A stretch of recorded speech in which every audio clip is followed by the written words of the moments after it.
Dengalun pegah saboh kabaran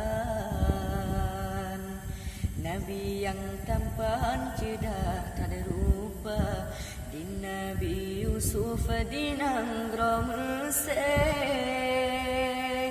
7 tahun sabe dalam penjara Di Nabi Yusuf di Nanggro Mesir 7 tahun sabe dalam penjara Siti Zulaikha lake mekawin Yusuf tim golong tromasa Yusuf tim golong tromasa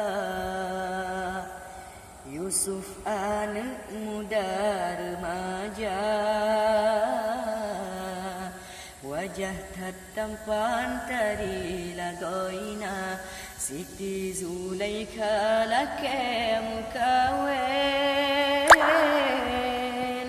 Yusuf tim golong tromasa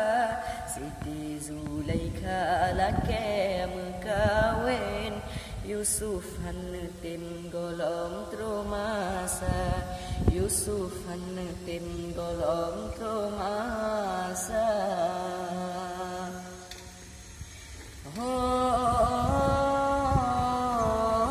Zulaikha wahai Zulaikha baik gata lake mekawin lon mantang lam usia muda han mungkin kawin dengan gata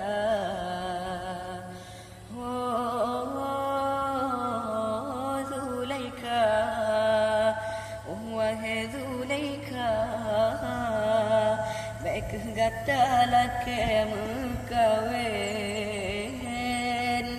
lon mantang lam usia muda masa kawin ngan urang tuha sadarlah diri Zulaikha baik buat apa yang hawa sadarlah diri Zulaikha baik buat apa yang hawa bertanya hudib lam dunia buat lam dada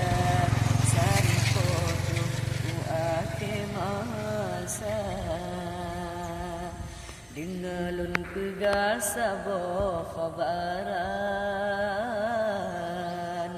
Nabi yang tampan cedah tak ada rupa Di Nabi Yusuf di Nanggro Mesir